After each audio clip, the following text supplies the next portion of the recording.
দুই নম্বর যে সম্মান দিলেন, দুই নম্বর যে বরকত দিলেন, সেইটা হলো কিয়ামতের ময়দানে আমার নবীকে রব্বুল আলামিন সুপারিশ করার ক্ষমতা দিবে। সুবহানাল্লাহ। এরপরে আরেকটা হাদিসের মধ্যে আসছে,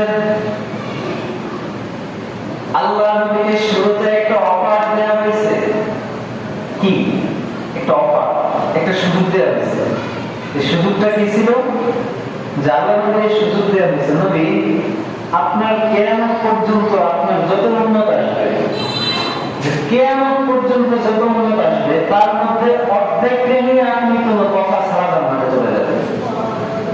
একটা অফার, একটা সুযোগ যে আপনি আপনার উম্মতের, গোটা উম্মতের অর্ধেক নিয়ে জান্নাতে চলে যাবেন।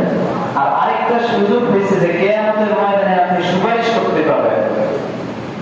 কয়টা সুযোগ? একটা সুযোগ হচ্ছে যে আপনি আপনার উম্মতের অর্ধেক নিয়ে আপনি জান্নাতে যাবেন। আর আরেকটা হচ্ছে যে কিয়ামতের ময়দানে আপনি সুপারিশ করতে পারবেন। এখন নবী বলে আমার অর্ধেকের দরকার নাই, আমি যদি কিয়ামতের ময়দানে সুপারিশ করব, আমি এই সুযোগটাই আমি নিলাম। সুবহানাল্লাহ। যে কেমন নবী, অর্ধেক নিয়ে তিনি জান্নাতে যেতে চান না, তিনি কিয়ামতের ময়দানে সুপারিশ করে সবাই নিয়ে একসঙ্গে তিনি জান্নাতের মধ্যে যেতে চান। সুবহানাল্লাহ। এজন্য আল্লাহ হাবিব বলেন, ইযা কানা ইয়াউমুল কিয়ামাহ কুনতু ইমামাল মুরসালিন, কুনতু ইমামাল মুরসালিন ওয়া খাতিবাহুম ওয়া সাহিবা শাফাআতিহিম। আল্লাহ হাবিব বলে, যখন কিয়ামতের ময়দান হবে, আমি হব সব নবীদের সরদার। যখন কিয়ামতের ময়দান আসবে, কিয়ামতের ময়দানে আমি সব নবীদের লিডার হব। কুনতু ইমামাল মুরসালিন, যত নবী রাসূল আসছে সব নবী আর রাসূলদের ইমাম হব আমি। কিন্তু আল্লাহ হাবিব বলেন যে লা ফাখর, আমার মধ্যে কোনো অহংকার নাই। কিয়ামতের ময়দানে সব নবীদের সরদার আমি হব, এইটা নিয়ে আমার কোনো অহংকার আমার মনের মধ্যে নাই।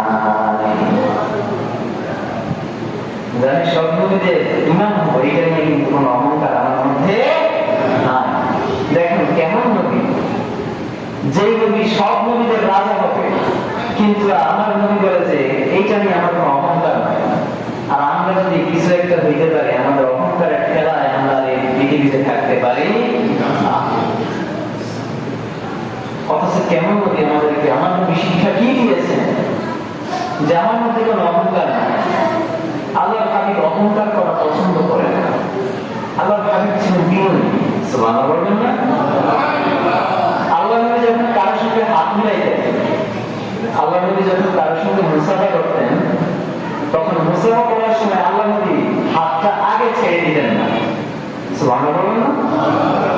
যখন মুসাফা করতেন তখন তিনি হাতটা পরে ছাড়তেন, আগে যে মুসাফা করছে তার হাত ছাড়ার সুযোগ দিতেন। সুবহানাল্লাহ বলবেন না?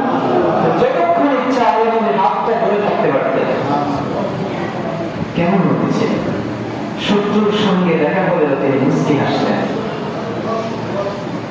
কালকে তিনি যখন ইসলাম ধর্ম প্রচার শুরু করে দিলেন, তখন তার শত্রু বেড়ে গেছে। যখন তিনি ইসলাম প্রচার শুরু করে দিয়েছেন, তখন তার শত্রু বেড়ে গেছে।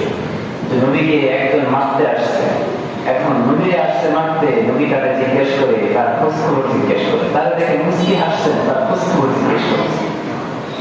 এখন বলে তুমি শত্রু কি আর আমার নবীকে মারতে পারবে? ওই লোক বলে, কি আমি আসলাম এই লোকদের মারার জন্য, এই লোক আমার সঙ্গে বাধা ব্যবহার করতেছে। সুবহানাল্লাহ বলবেন না? একটা সাহাবীরা বাইতুল্লাহে বসে আছে, মসজিদে হারামের মধ্যে বসে আছে। তো এক বেদুইন এসে সেই মসজিদে হারামের মধ্যে পেশাব করে দিয়েছে। এখন পেশাব করতেছে, এখন সাহাবীরা উদ্যত হয়ে তার মারতে বসছে। এখন আল্লাহ হাবিব বলেন যে না, এই লোকটাকে মাইরো না। সুবহানাল্লাহ বলবেন না? এই লোকটা মাইরো না, তার কাজটাকে শেষ করতে দাও। কারণ তার কষ্টের মধ্যে যখন তুমি ডিস্টার্ব করবা, তখন লোকটার ক্ষতি হবে।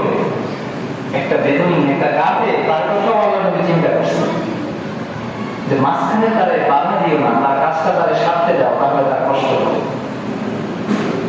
তো যখন তার প্রস্তাবটা শেষ হয়েছে, তখন সেই লোকটা কি ঘটনাটা দেখছে না, যে সাহাবীরা তারা মারতে আসছে, কিন্তু নবী তারা বাধা দিয়েছে।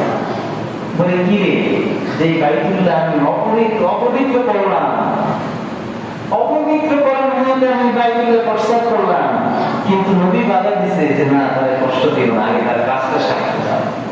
আর যখন তার প্রস্তাব করা হয়ে গেছে, তখন বলছে যে সেখানে এক বালতি পানি ঢেলে দাও। সুবহানাল্লাহ বলুন না। এই ঘটনা দেখে ওই বেদুইন সঙ্গে সঙ্গে কালেমা পড়ে মুসলমান হয়ে গেছে। যে এর চাইতে শ্রেষ্ঠ ধর্ম আর হতে পারে না, এর চেয়ে শ্রেষ্ঠ নবী আর হতে পারে না, কোরআনের চেয়ে শ্রেষ্ঠ কিতাব আর হতে পারে না। সুবহানাল্লাহ। ইসলামটা আমাদের মধ্যে এমনি আসে না, নবীর ঘাম ছড়ানোর পরিশ্রমে আমাদের মধ্যে আজকে ইসলাম এসেছে, আমাদের মধ্যে আজকে কোরআন এসেছে, আমাদের মধ্যে আজকে বিশ্ব নবীর সুন্নাহ এসেছে। এটা এমনি এমনি আসে না। কি সুন্দর আমার চরিত্রের অধিকারী ছিলেন আমার আপনার নবী। সুবহানাল্লাহ। এর জন্য রব্বুল আলামিন বলেন, ওয়া ইন্নাকা লা'আলা খুলুকিন আযীম। ও নবী, আমি আপনাকে সুমহান চরিত্রের অধিকারী করে দুনিয়ার জমিনের মধ্যে পাঠালাম। এমনি আমার নবী এত বড় হয় না, এমনি আমার মর্যাদা আল্লাহ রাব্বুল আলামিন এত উপরে উঠিয়ে দেয় না। এর জন্য রব্বুল আলামিন বলেন, ফাবিমা রাহমাতিন মিনাল্লাহি লিনতা লাহুম ওয়া লাউ কুনতা ফাযযান গলীযাল কলবি লানফাদ্দু মিন হাওলিক। চিল্লা পড়েন সুবহানাল্লাহ। আমার রব্বুল আলামিন এই যে আপনার চারপাশে দেখেন, এইটা কি জন্য আপনি কি জানেন? এইটার কারণ হচ্ছে আপনি নবী কঠিন হৃদয়ের অধিকারী নন, আপনি নবী নরম হৃদয়ের অধিকারী, মানুষের সঙ্গে ভালো ব্যবহার করেন। এই জন্য আজকে আপনার বিপদের দিনে আপনি নবী আপনার সাহাবীদেরকে সামনে পেয়েছেন।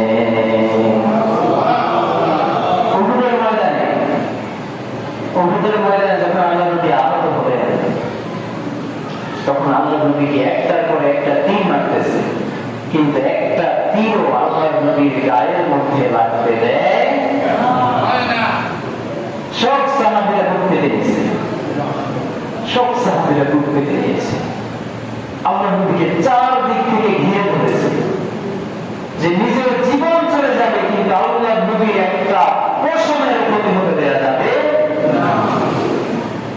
আজকে আমি এখন যদি একটু বিপদে পড়ি, আমার পাশে যারা আছে তারা দৌড় মারবে, কারণ আমার আপনার আচরণটা ভালো, আমরা ভালো আচরণ করতে পারি, আমরা নিজের স্বার্থ ত্যাগ করতে পারি। এজন্য আমরা আজকে বিপদে পড়ছি, আমাদের পাশে আমরা না হতে পারি। আল্লাহ নবী বিপদে পড়ছে, যত বড় বিপদ হয়েছে তিনি সাহাবীদেরকে ছেড়ে চলে যায়। কিন্তু আজকে আমরা বিপদে পড়ে, আজকে আমি নিজের জীবন বাঁচাই আমি